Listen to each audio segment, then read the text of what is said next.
introduction and for his invitation to be with all of you today. I want to thank my state chairman, Sam Rea, who is here today and has done an extraordinary job in the hostile territory of New Jersey. As the New Jersey Republican state chairman, I want to thank my national committee man, Bill Palatucci, for his hard work and his remarks. And Ginny Haynes, I want to thank you also for being Bill Palatucci's partner in the National Committee. That's got to be some sign, but thank you very much. I want to thank all of you for being here today. I came here this afternoon from Washington, D.C. Yesterday, I just happened to be in New Hampshire. And so we've been traveling around to different parts of the country. Last week I was in Iowa. The week before that I was in South Carolina. And there are really exciting things happening out there for our party. And as a result, exciting things happening for our country. But we have to wait a bit. We have work to do. And I accepted the invitation today from the chairman to be here because we're continuing to defy the conventional wisdom here in the Northeast. Now, folks said that there's no place for Republicans, that we're a regional party. Well, it's interesting, because I was chairman of the Republican Governors Association last year, and we had 36 races around the country, 22 defenses of Republican governors all over the country. And amazing when all the spending ended, all the speeches were done, and people actually voted. Let's look at the Northeast, where they say that our party can't win. We've got a re-elected Governor, Paul LePage, in the state of Maine. We have a new Republican governor of Massachusetts, Charlie Baker. We're standing strong in New Jersey with a re-elected governor, and because I saw a bunch of you earlier today, how about the guy who I think has really been the star of the show in the first 6 months of these new Republican governors? He's strong and he's tough and he's put up with incredibly difficult challenges, but the governor of Maryland, Larry Hogan, has done an amazing job.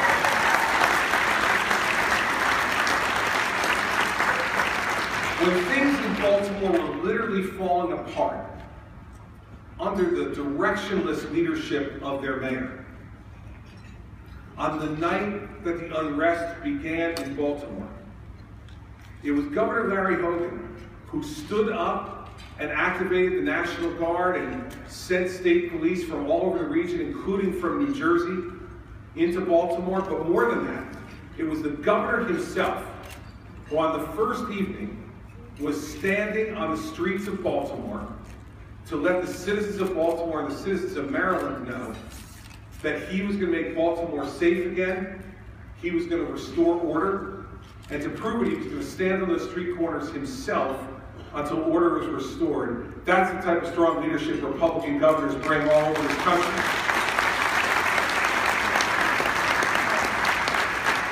And so now, in a year in 2014, when they said that we were certainly going to lose governorships, we're defending 22 out of 36, and in 22 of those defenses, 9 of them were in states that President Obama had won twice.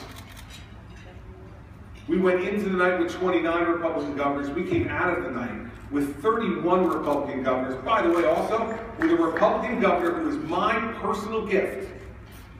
I spent $10 million as RGA chairman. He is my personal gift to Barack Obama. When Barack Obama goes home to Illinois after he is done, he'll be welcomed by a Republican governor, Governor Chris Christie.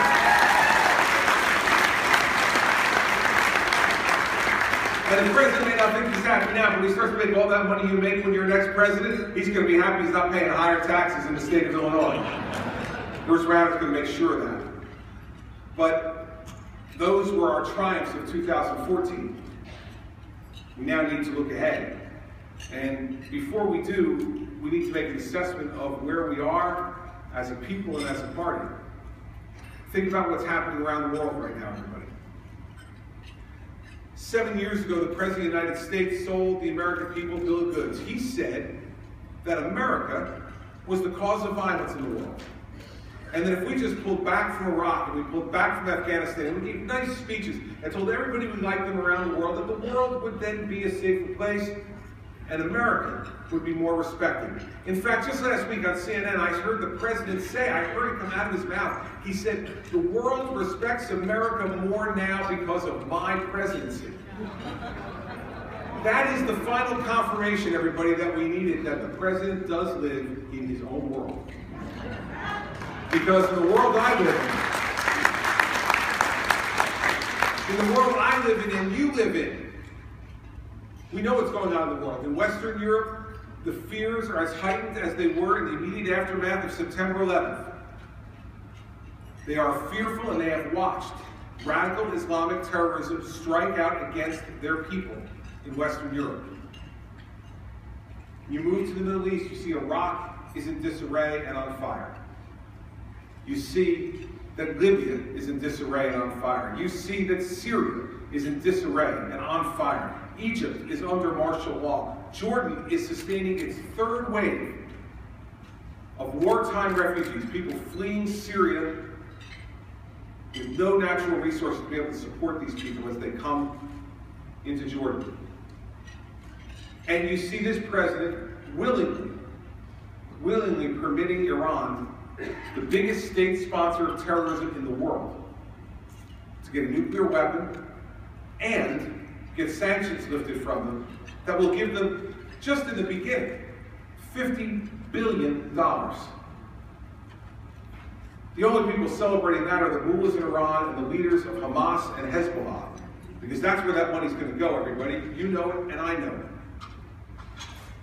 Then you look to Europe again, and after 70 years of American blood and treasure being spilled to have a free and united Europe, for the first time in 70 years, we have Russian troops marching into Eastern Europe. Putin has annexed Crimea, and he has invaded Ukraine. And I'm still waiting, as I'm sure Mitt Romney is, for the apology note from Barack Obama. For when he said in their debate, when Governor Romney said Russia was the real threat to America going forward, you remember the president flippantly, as a wise guy, said, you know, Governor Romney, the 70s are calling, they want their foreign policy back. Well, let me tell you something, Mr. President. What we want back is a strong leader in the White House that can help to lead America, lead the world.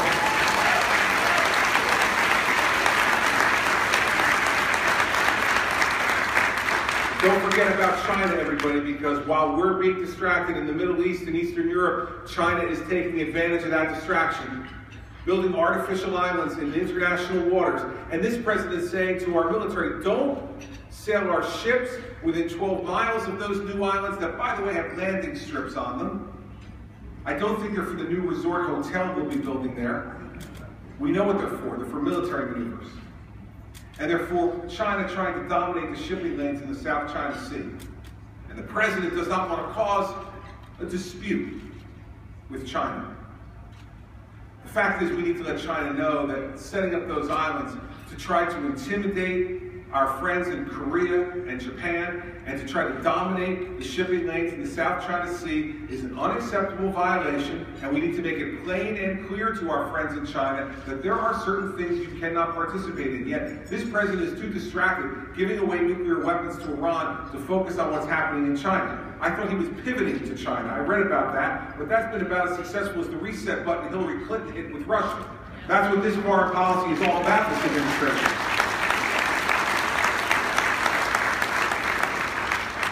But if only the dangers that are being posed to us were foreign ones, and if only those dangers were being threatened by outside actors, we might be able to contain it. But now we see what the Congress has done in the last 2 weeks. Now, of all the people who may enter this race for president in 2016, you are looking at the only one who has actually used the Patriot Act. The only one who has actually investigated and prosecuted terrorists. The only one who's been charged under oath with the absolute obligation to protect American civil liberties while protecting their life. I was appointed U.S. Attorney by George W. Bush in New Jersey on September 10th, 2001. September 10th, 2001.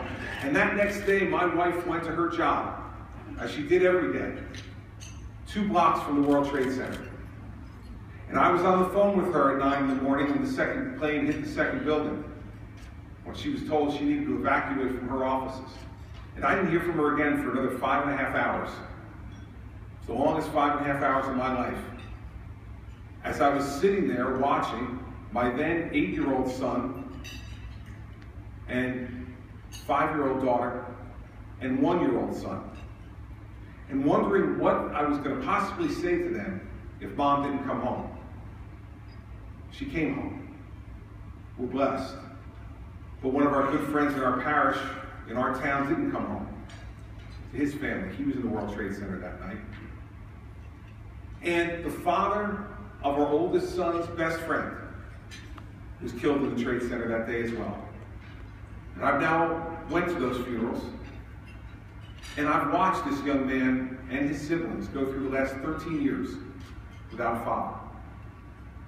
I saw him on his father's birthday this year do what he's done ever since he's been on Facebook. Post his father's picture on his Facebook page and say, "I'll never forget you, Dad." You see, for some of these people on Capitol Hill, this is an academic discussion. This is theoretical. It's almost hypothetical to them. Not to me. I sat there when the President of the United States told his U.S. attorneys, never again. Do what you need to do to make sure you catch these people before they hit us again. That was the charge that President Bush gave to us, and he said, do it within the law. And for 7 years as U.S. attorney, along with your U.S. attorney here in Philadelphia, then Pat Meehan, now your congressman, we worked together with our friends in New York to make sure that this region and our country was protected. And we used every tool the Patriot Act gave us, and we used it while respecting people's civil liberties. What the Congress has done in the last 2 weeks has made America weaker and more vulnerable, and it's been done for purely political purposes by a professor who sits on Capitol Hill and theorizes about terrorism. I fought terrorism. I put terrorists in jail.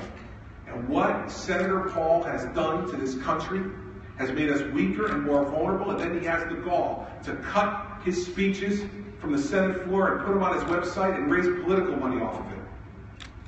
It's disgraceful, and it's made our country a more dangerous place.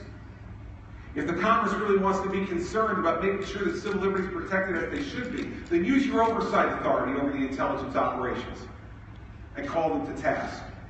And if someone violates the law, get the Justice Department to prosecute them and send them to jail.